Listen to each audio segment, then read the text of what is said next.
Welcome to Dissidents and Dictators, a series of conversations by the Human Rights Foundation dedicated to exposing and challenging authoritarianism around the world.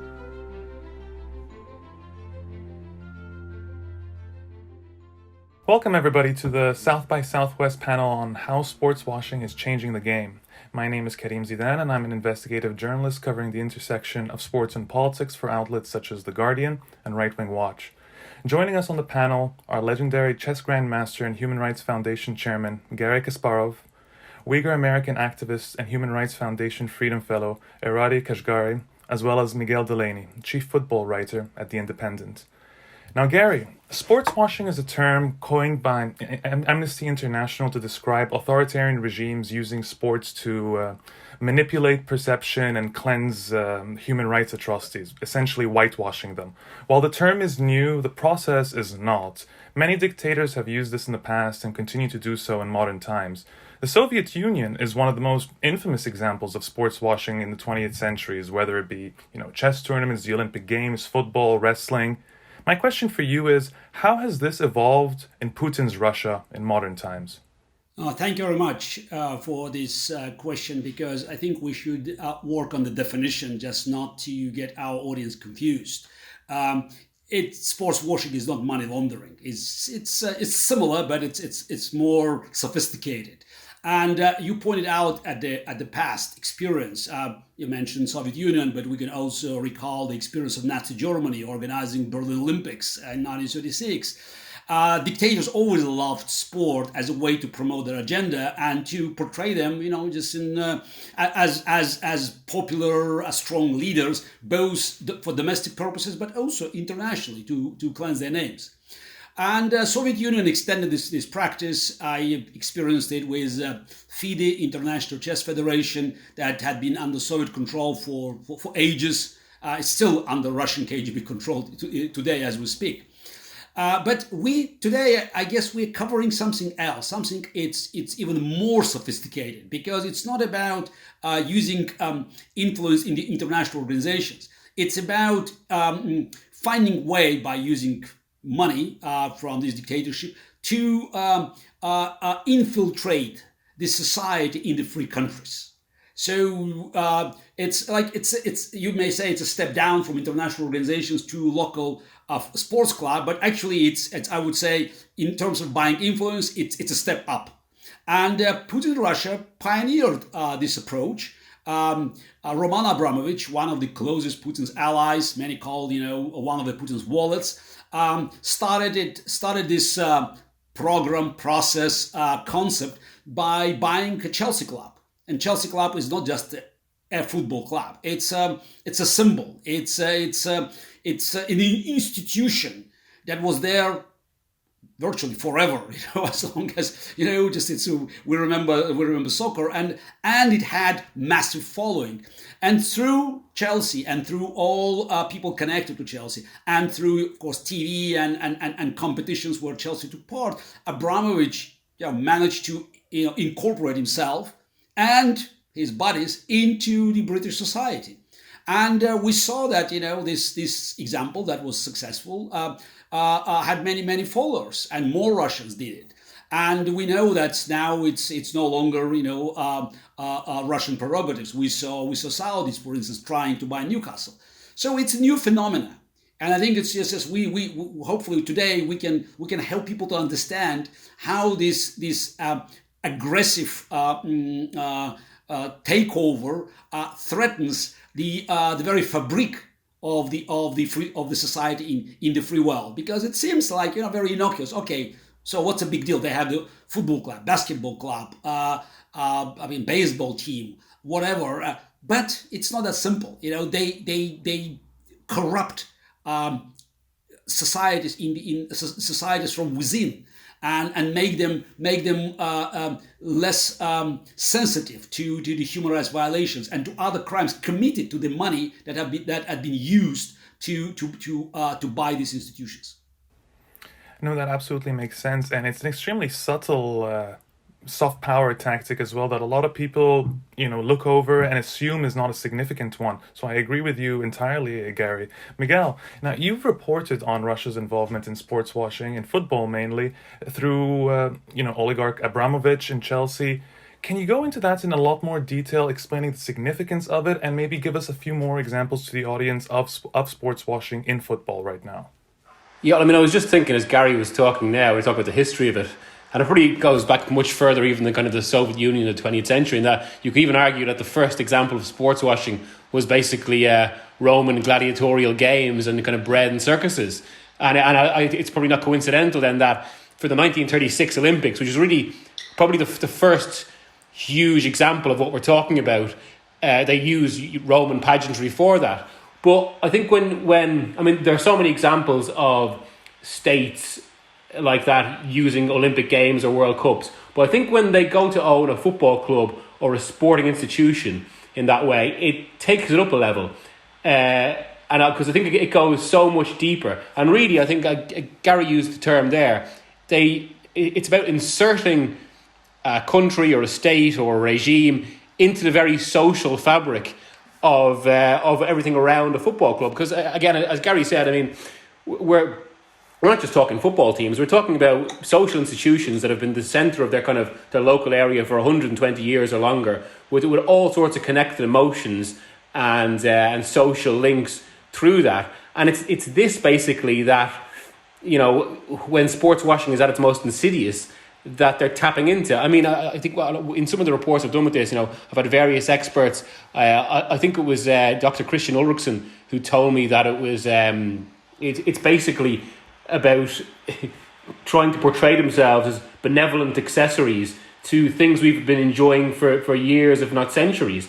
And it's about the most prominent examples. And I mean, Abramovich probably moved the dial in terms of football club ownership in that way. It was the first huge takeover in that sense.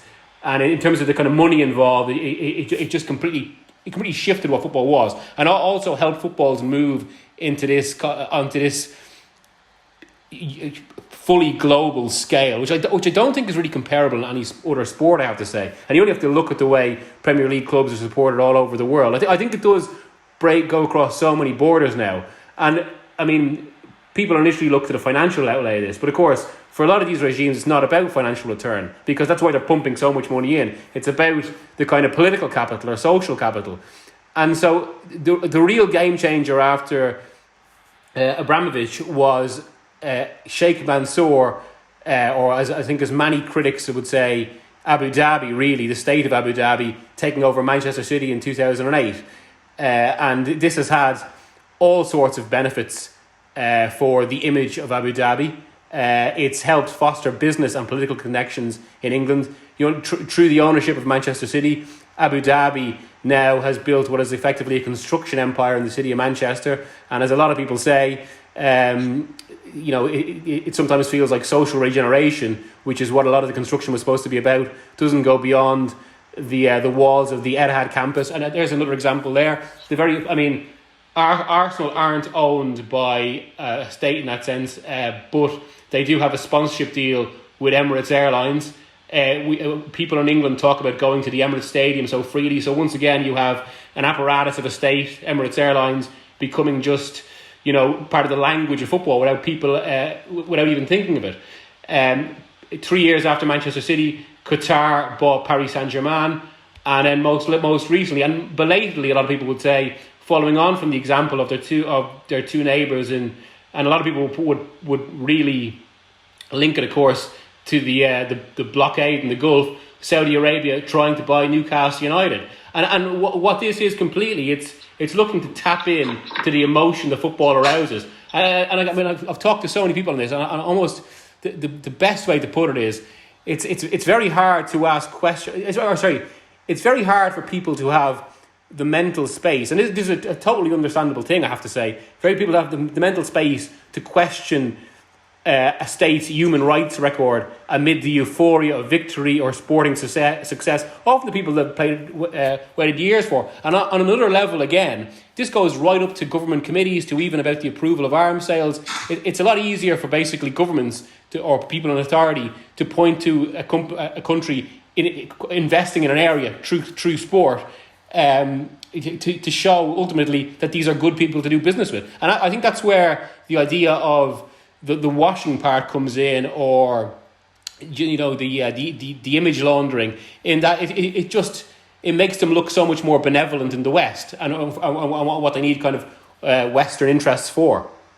Yes, they all are connected and just the same kind of operation, but still there's a slight difference between Emiratis and Qataris and Saudis and Russians, because in terms of Emirati construction empire or Qatari airline, it still looks like business, and it is a business. They have a business interest, so they mixed as you said, washing of the image, presenting that's a very different picture of the country in the eyes of the followers of the club, while for Russians and Saudis, there's no business. I mean, Abramovich, didn't promote anything. It's all about sports washing. So again, it's a subtle difference. Yeah, just I wanted to mention that. But of course, at the end of the day, so that's all belongs to the same process. Though some of them are still doing business, while others, like Russian oligarchs, they just invest Putin's control money to promote Putin's agenda with no real business behind it. In the end, I think the point stands the same with all the different countries, in that these end up being propaganda campaigns where dictatorships appear benevolent as benevolent leaders, and that leads to, of course, all sorts of diplomatic strategizing. There's a reason it was known as sports diplomacy as well.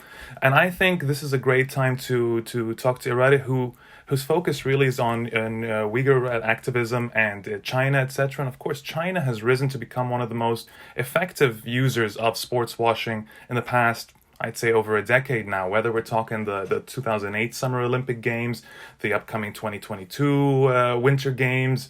I mean, I can go on, the Club World Cup, and of course, the controversial relationship with the NBA.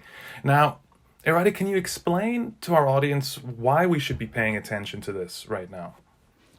Yeah, of course. And I think it'll kind of pull from what Garry and Miguel have already said, in the sense of how it makes dictatorships look very benevolent, right? And here, if you look at this picture that I provided here, it shows Xi Jinping speaking to these children, these young athletes.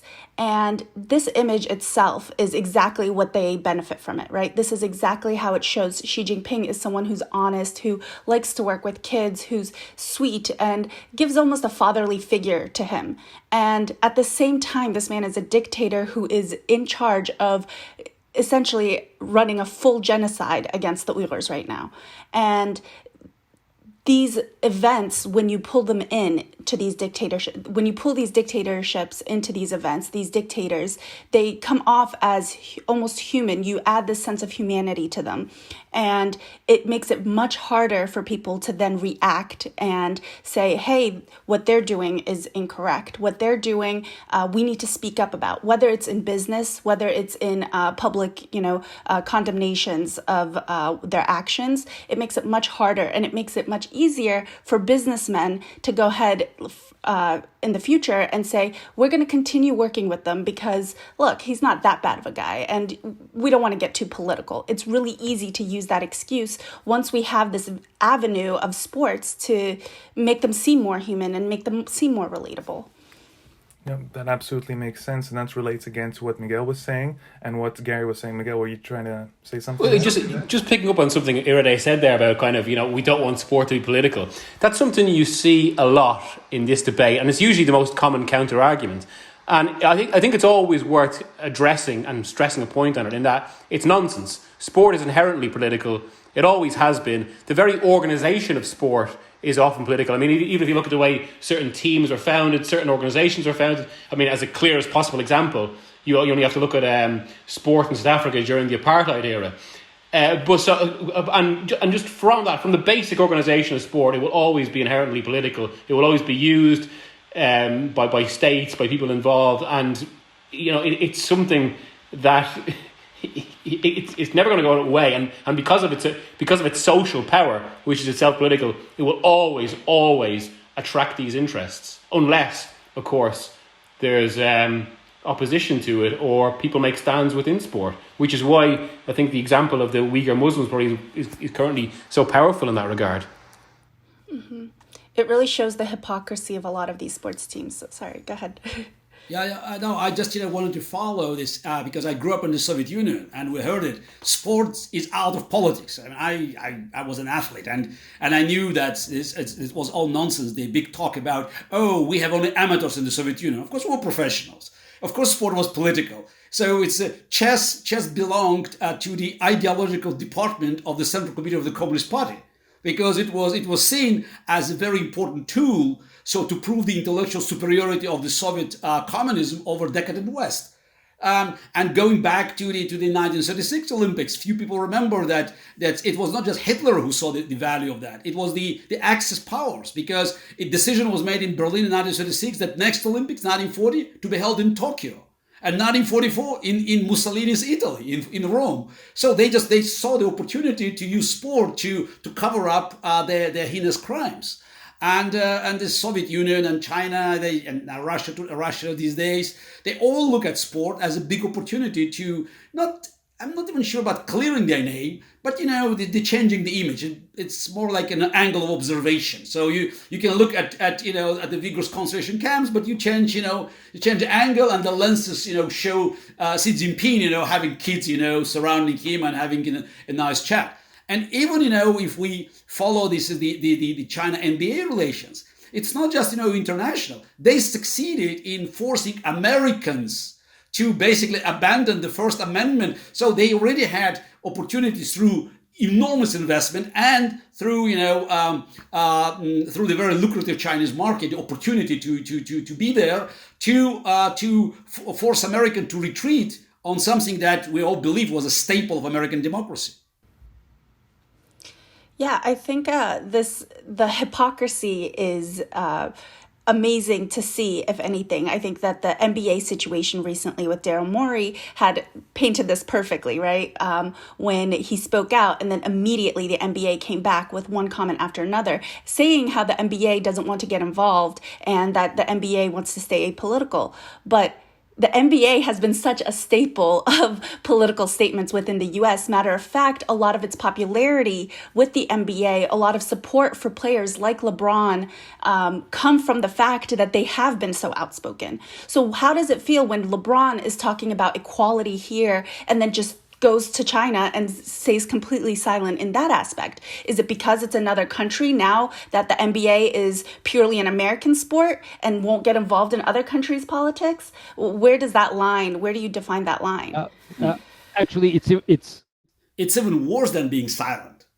LeBron and others attacked those who wanted to raise their voice. So not that they decided to be neutral. They basically sided with Chinese communists to attack their own teammates, the NBA players and managers who tried to be vocal and to support fundamental human rights. And of course, with all due respect to the problems America is facing today, the racial reckoning, there's no comparison. It doesn't come close to the genocide, open genocide that is, as we speak, happening in the Western China.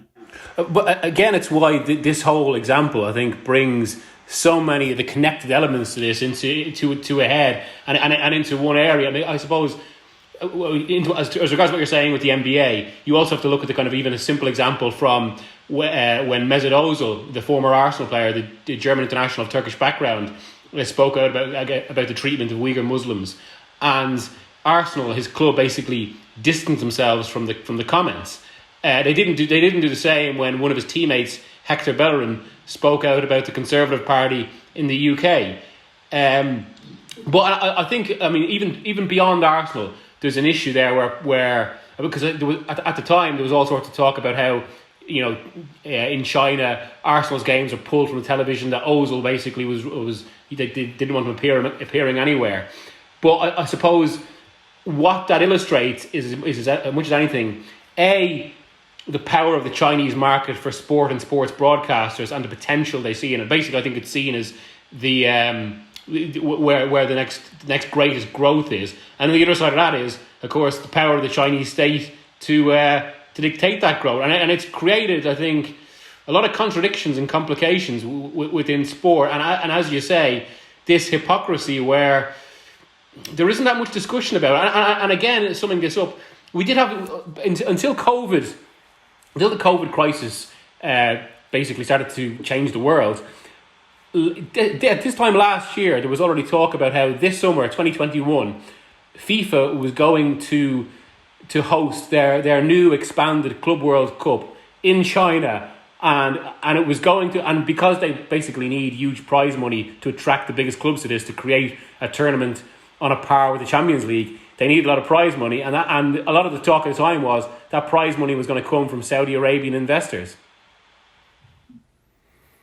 This all emphasizes that the countries like China, like Russia, etc., but in this case, China use sports washing not just to promote their own message, but to undermine criticism of themselves as well, of the country. So it goes to show you the extreme power that something like sports washing has. In the case, and it varies from country to country, because we've now given examples across from the Middle East off to Russia, off to China, and each with slightly varied interests or stakes at hand or goals overall with this. And I'd like to go into more detail into these specific goals from various countries. And I want to go back to Russia here, circle back to Russia for a moment, because I think it's very interesting how Putin actually, we talk about Putin is not looking for any business interests, or it's not a business negotiation or sort of that kind of diplomacy the way it is with Qatar or with the United Arab Emirates. Well, then what is it, Garry, exactly that Putin is truly interested in? What does he personally achieve? Because he's not going to be around forever. So what is this for his legacy? What is this for the Russia he's trying to create? Yeah, I doubt that Putin is thinking very much about his legacy. Yes, he's a dictator, but this is not, classical dictatorship of the 20th century. Hitler, Mussolini, Stalin, they could probably have their thoughts about, the legacy and the future. Putin is far more primitive. It's more like a mafia boss. So it's all about staying in power today, and surviving tomorrow morning. And what mafia does, buys influence. It blackmails, it attacks, it kills if necessary. So we saw that Putin doesn't hesitate to use brute force, whether against domestic opponents like Nemtsov or Navalny, or elsewhere in the world where he have to make a statement. Carpet bombing Aleppo was just part of his message to the world. I have my body there, in this case Bashar al-Assad, and I said he would stay, and I would do everything to protect him. So Abramovich experiment that was followed by many other Russian oligarchs and Russian companies was a part of this of the plan. It's a hybrid war against the free world, and to win this hybrid war, you need your agents, you need your infrastructure in the opponent's camp, and they succeeded. And it's why it's so difficult now to impose any sanctions on Russia. You can see them, just Russia violating every international treaty it signed. It spits on every criticism, and nothing happens, or it happens so slowly because you have massive lobbying power. Whether it's Germany, whether it's the United Kingdom, even in the United States, less than the United States. Let's admit it. But they succeeded. You can find the Putin fingerprints. Speaking about Russian money, trace of Russian money everywhere. From Baltic states to San Francisco, and that was a part of a plan. And having this kind of influence, just helps to pull the strings that are invisible for the public. It's not, just direct approach. It's not like military attack, but hybrid war is effective because Putin has access to more resources than probably any individual in human history. So he can throw billions and billions and billions of dollars buying influence. And he knows it helps him because even if he spends $10 billion, $20 billion on buying these favors, soccer, basketball clubs, whatever, just, it's the TV stations, whatever he can have his hands on, it pays off. It pays, it's with profit because it helps him to preserve hundreds of billions of dollars that have been stolen in Russia and allocate elsewhere, and to protect this. And this is the core of his power. He had his deal with Russian elite. So you can steal in Russia, you can place money elsewhere in the world, and I guarantee you protection. Many, many years ago, I said that the Putin's motto was to rule like Stalin and to live like Abramovich. So that's kind of the dualism that symbolizes Putin's mafia regime, and sports washing, proved to be, in terms of this return. It's not a direct return. It's not, I invested, I promoted my company, but it's a return in stability of my position in the free world where I have to keep my money. So it's proved to be very effective. That's why you had so many followers. Excellent. It's a form of stability then for Putin and consistency and prolonging it. So interestingly, as you use the term mafia, I'm immediately thinking of the Saudi monarchy as well in the way they operate, though they seem to have an overarching goal of independence from oil, like moving away from their oil dependence. The whole point behind their Vision 2030, which they since have been investing in, entertainment and sports, etc. Now, over the past 3 years, we've seen Saudi really jump into this as they realize, oh no, our oil supplies are about to run out, which means our money and our lifestyle is about to change. We have to do something about it. Miguel, my question for you is, we have now seen in football, we've seen the UAE get involved, as you've mentioned. We've seen Qatar get involved, as you mentioned. We've seen Russia involved. There's going to be plenty more examples to come. Is Saudi any different than those examples? Do you see it as any different? Do you see it as a more harmful example, or do you see it on the same level as what we're already dealing with? I think it's a very interesting question, because that's something that came up an awful lot in the discussion of the attempted takeover of Newcastle. And even before that, when it had been mooted that they might be interested in buying Manchester United. And I think, because if you compare all the discussion around the Saudi takeover of Newcastle to 11 years prior, when Abu Dhabi effectively bought Manchester City, or Sheikh Mansour, however you want to phrase it, or the exact links, there was almost no questioning of that. It was like, it felt like a much more naive football world, whereas basically it was just seen as kind of oil wealth from the Middle East. Now, of course, I don't think that was really challenged until the last few years. Maybe some of that is kind of the spillover from all of the discussion about the Qatar World Cup in 2022. But then from about 2017 on, I think this is particularly due to the work of people like Nick McGeehan, where there was a lot more focus on what exactly Abu Dhabi wanted with Manchester City. And as we've already discussed on the as part of this discussion, it was ultimately kind of a form of, it's about growing influence, it's about wealth diversification, and also about kind of continuing business as normal at the West, but without having questions asked. I mean, one of the arguments you often hear about justifying, say, the potential Saudi Arabian takeover of Newcastle is that, well, maybe it can have an effect going the other way. Maybe it actually improves human rights records in these countries. Whereas I mean, the Abu Dhabi example proves that to be absolutely bogus.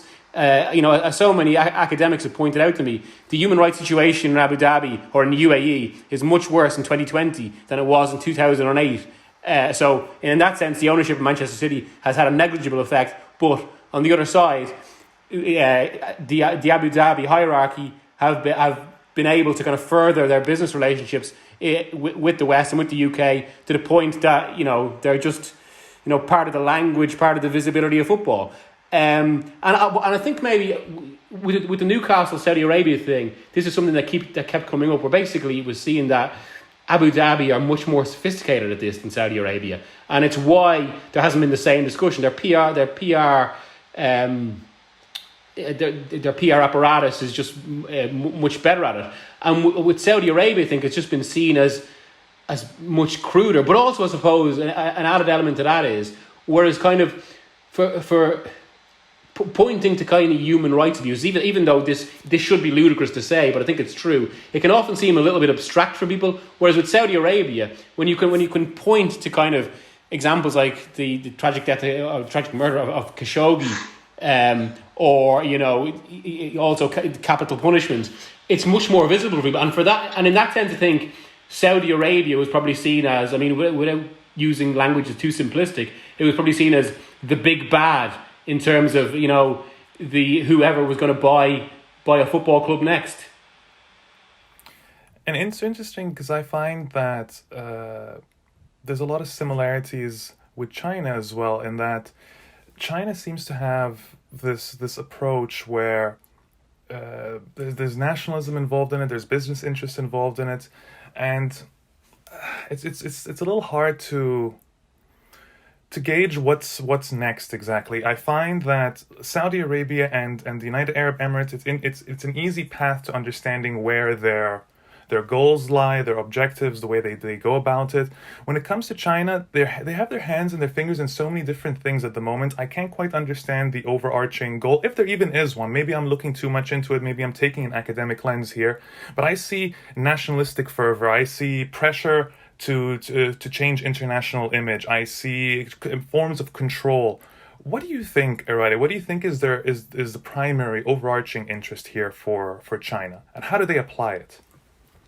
I think it's twofold, and I think we could talk about China as in the CCP as a whole, and then talk about Xi Jinping as, I guess, the lifelong dictator at this point. And I think Xi Jinping, and unlike Garry was mentioning about Putin, is that he does want to leave a legacy. He finds it very important that he becomes this leader that took China from, a developing country to a world leader. That's I think his end goal, is to make himself seem that he has now taken China and made a 180 and made it grow. And I think that is actually one of the reasons that the citizens and the country itself also supports this, right? There's a lot of nationalism that's associated with it, as you mentioned. And I think that Xi Jinping really plays into this, saying, you'll see a lot on their media talking about any time the US or other Western countries attack China's human rights standards, China will immediately respond back with, oh, these Western countries don't want China to be included in being a world leader, in making conversation and sitting at the table with other leaders. And they're consistently spreading this dialogue of that it's racism at the end of the day. They're constantly playing into that they're not including China in the conversation, even though China should be in the conversation and they're deserving of it.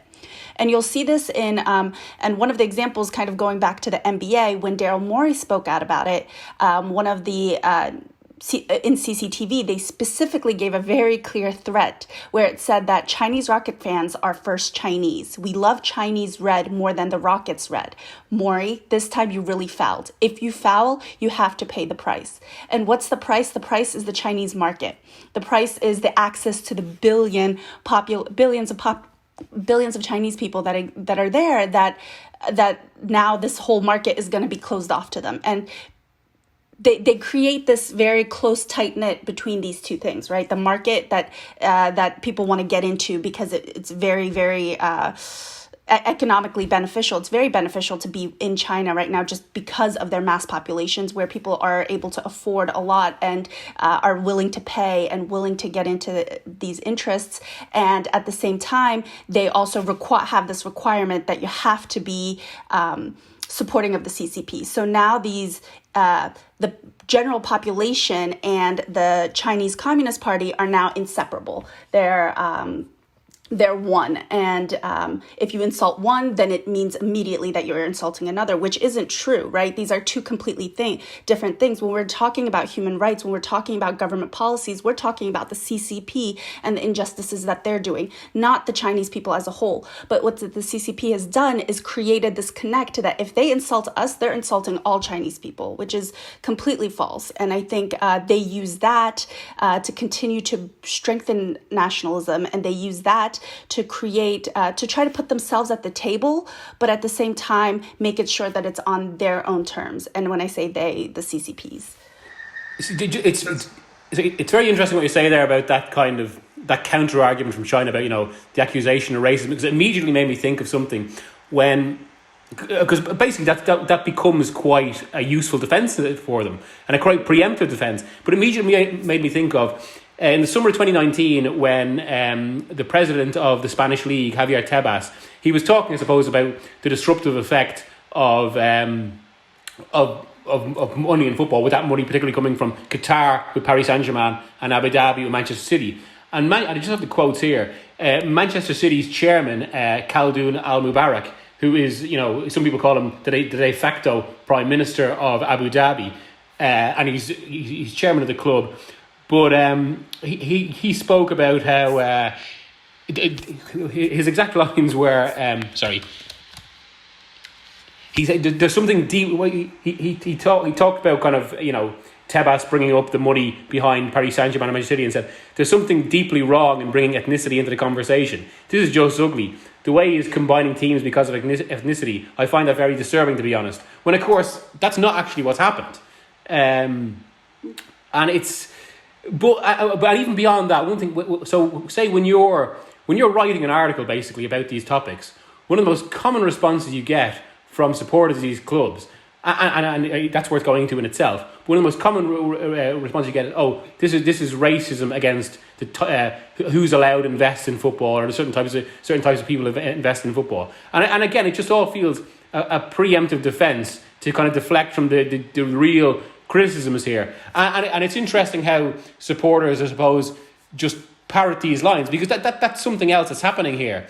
By tapping into the emotional connection people have with their clubs or their teams, they're basically just buying almost unwitting public support. And people are, and it does mean, if you go on Twitter, people like thousands of people doing unpaid work basically in terms of public relations for these states. And I do find that that's what makes it really insidious, I think, and it's really such an unfortunate and almost tragic consequence of this. Well, you raise a very, very great point there about how fans handle these things, and the role sort of both fans, journalists, everybody has to play in this, and how fans, they seem to not understand the subliminal messaging going on and end up presenting this sort of free PR. So I want to go further into this and talk about, now that we know how sports washing works and how it affects the fans, how it affects people, and how all these dictatorships win from it, what can we do about it? What are the solutions? I mean, Garry, you had mentioned that you don't really think sanctions against Putin or against Russia work very well. So if not sanctions, then what's an example? I think of sanctions sometimes because very recently, the UFC was known to have ties with Ramzan Kadyrov, the dictator in Chechnya being a republic within Russia. And he was actually sanctioned by the United States. Specifically his MMA fight club and his football team, both were sanctioned. And that's really impacted him to the point that he's very, very irritated about this because he can no longer present himself, update his image, etc. But does that apply to, you know, the bigger guys? Because when we talk about Kadyrov, he's a lot more localized. He's a domestic force. Does that really apply to a Putin? Does that apply to Saudi, etc.? What do you think, Garry? I did not say that sanctions did not work. I said that the sanctions, were not implemented at the level where they could hurt Putin, because there are sanctions and sanctions. And what we have now, what is called sanctions, it's more than lip service, but it's less than real sanctions that could force people around Putin to start thinking about the consequence of their actions. So sanctions against Roman Abramovich, that's something that we have been calling for a long time. Just do that. I mean, you have a long list of people. Usmanov, that's another Russian billionaire, with an interest in football. So there's a lot that can be done, but this, that's not a decision that stays only with politicians. This is also about public. And it's very important for public to recognize that this is not just money, and money coming from another source. And there's no element of racism or nationalism saying these people cannot invest, these people can invest. It's not about the ethnicity of money. It's about, I would say, it's the moral quality of money. If it's a well-earned money, it can come from anywhere. But if this money comes from the source that we know is owned by a dictator, by people who not just committed crimes, but they keep committing crimes as this money being used to buy their influence and to clear their names in the eyes of millions and millions of sport fans, that's another story. And then, until we can convey the message to the Western public at large, for people to look at the consequences of their inaction, or in some cases, their action of defending these human rights abusers, nothing will change. Because NBA or Premier League or French, Italian, German clubs, they look for, at the end of the day, for benefits. Those clubs are just commercial entities, and they have to make money at the end of the day, and they see no downside, and that's what's happening with NBA. They all are proactive in America because they know that American public, wants them to be proactive. Good. How about being 10% that proactive, attacking heinous crimes that have nothing, to compare with injustice in America? So the moment they will see that the money actually could go down, the moment that they could see that advertising contracts could be in jeopardy, then we'll talk business. Because at the end of the day, no matter how much money China could bring in, if American advertising market, European advertising market will start pointing out at these amoral things, and will put this dilemma on the table, I think everything will change. And by the way, that will also affect Chinese, Saudis, Russians, and others, because they will see, it's no longer the same game. Because with all Russian and Chinese and Saudis money, the moment you will look at American advertising market and all the contracts that these players earn there, it could be a different story. But we need public to start looking at the human rights abuses in the countries that we are discussing here today, and that's not the end of the list, of course, and to convey the message to their sport heroes not to be indifferent to the sufferings of people around the world. Well, there's an interesting, just on exactly what you're talking about. I've already heard stories about certain big name footballers who have refused multi-million pound sponsorships from Saudi Arabia, not linked to clubs, but just basically these kind of tourism contracts that and I've heard that some have rejected it basically because of these exact concerns, because if they go into business like that, then it will affect them in other areas. People will look at them negatively, and you would hope, I suppose, maybe that represents the start of a bigger conversation, although sometimes it can be disheartening to see the number of kind of football figures or sporting figures who you would otherwise look up to, and they still kind of have some financial relationships or deals with questionable interests or states in that way. I mean, it's basically, you only have to look at the way so many football clubs go to Abu Dhabi or Dubai for training camps and all the rest of it.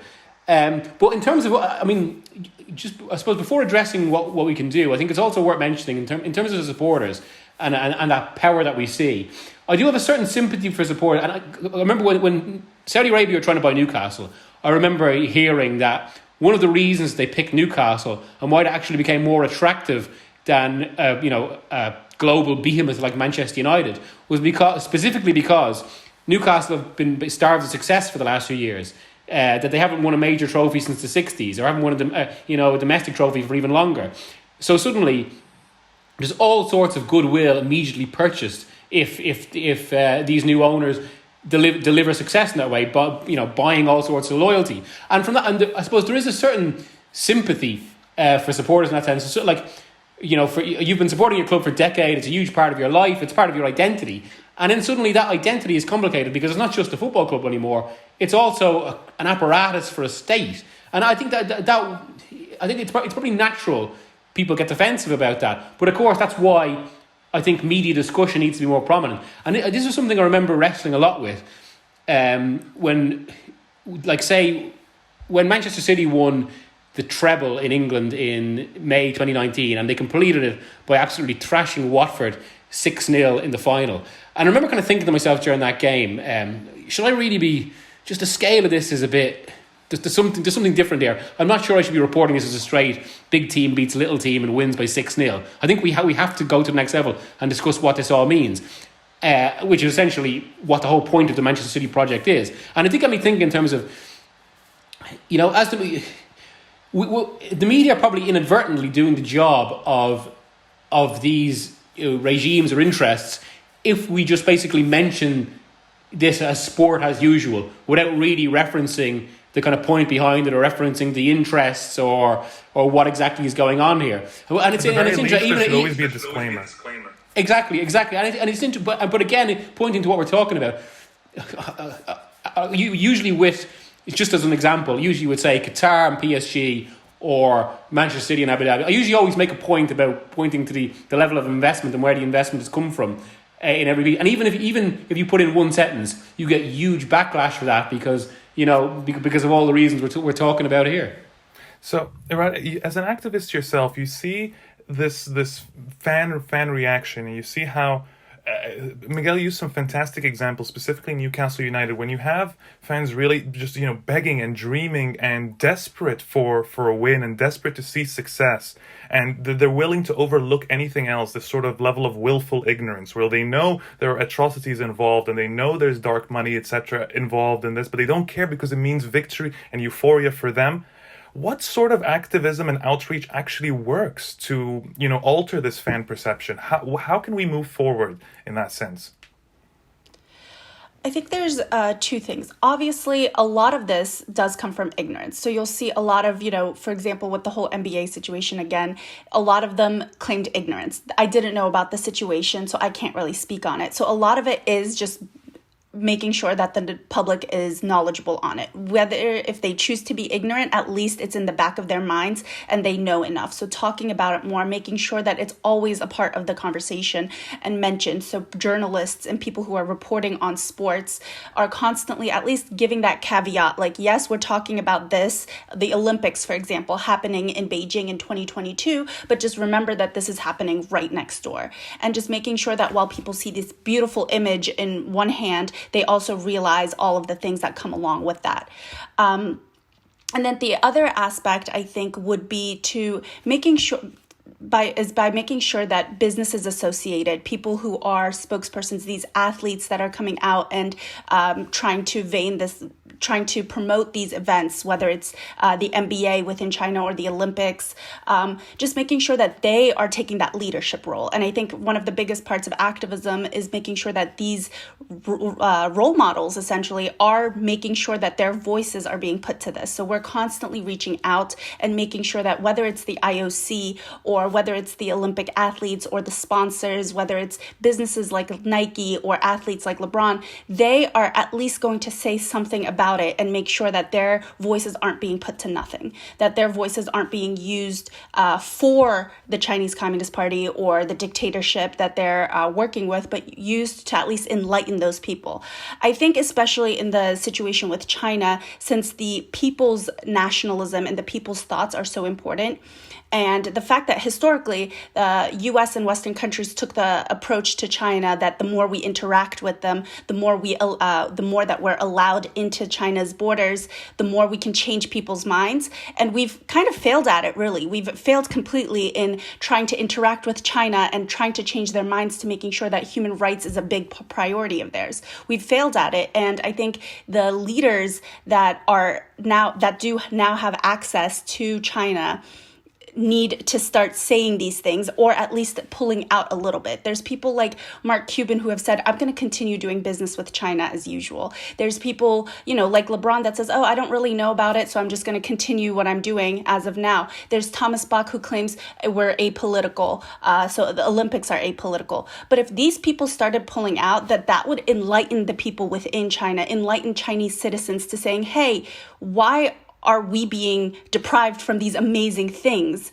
What's going on here? What's happening? And that would end up making them question what their government's doing and what their governments are acting. Because at the end of the day, without the Chinese population being involved in this conversation, the Chinese government isn't going to change and the genocide is going to continue happening. And without role models, especially from the West, who claim to, really support humanity and equality, without them speaking out, that mindset isn't going to change.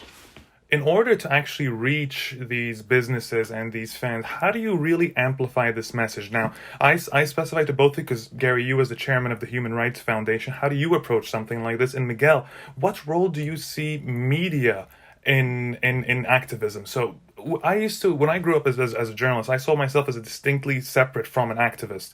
The more I touch on these topics, the more I see myself as an educational role. Do you share this understanding of this? Do you share this activist mentality? How do you go about this? Well, I think it's interesting you draw. I mean, I would be along your line of thinking, But also, I think what reflects that as well is, I mean, traditionally with issues like this, with say, and this goes back even, I think, to maybe some of the absence of discussion around Manchester City in 2008, or even any example you want to think of, there would always be seen as a kind of a separation between the kind of, say, news pages or international news and sport, whereas they'd cover that side of it, we'd cover the football matches or the actual sport. When I don't think, and I think you can see it from just the way sports coverage has changed in the last few years. I don't think that applies anymore. And one of the reasons it doesn't apply, of course, because we're not just reporting on kind of the sporting results, the rest of it. What we also have to report on is, and what is central to all of this, is the importance of sport to society. I mean, that's why we're even covering them in the first place, because of how much this all means to people. Hence, we need to be covering the issues around these teams and whether they're being used, whether they're being, the exact kind of nature of people wanting to buy clubs or influences in football. And I think, I do have to say, I think that is something that has really accelerated in the last decade. And I feel sports coverage has grown up a lot in that regard over the past while. But obviously, I think more evolution is required as well. And this is something that should be, and again, I think you'd have to argue, it should be front and centre, really. And on that, actually, the Qatar World Cup is going to provide quite an interesting experiment and maybe challenge for sport as well. And that, I mean, and Rush was along these lines as well.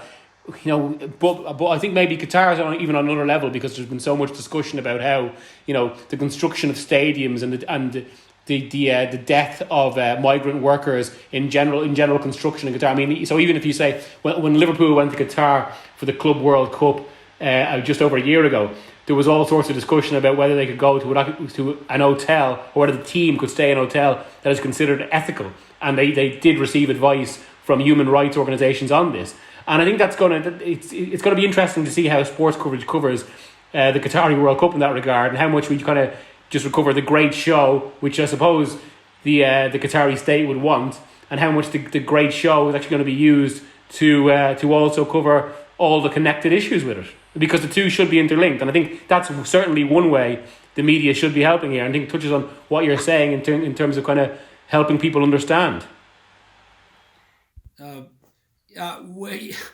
You talked a lot about 2022 Qatar World Cup, and the previous World Cup was in Russia. And then it's just, it was a symbol of corruption. There's so much money has been stolen. They just, most of the construction's already falling apart. It's okay. I'm sure Qatar, the quality in Qatar will be higher, but again, the principle is the same. So Putin bought it. So they knew how to buy these favors, or the bits from international sport organizations. And you had the FIFA officials, just hugging, kissing, and just, By the way, they just, again, they don't care, football, chess, because the man is the former deputy prime minister, Arkady Dvorkovich, the right-hand man of former President Medvedev, who was the head of the organizing committee for World Cup in Russia. Now he is the president of FIDE, International Chess Federation. At the end of the day, they look at this at every institution, whether it's basketball, football, chess, is a way to spread their influence.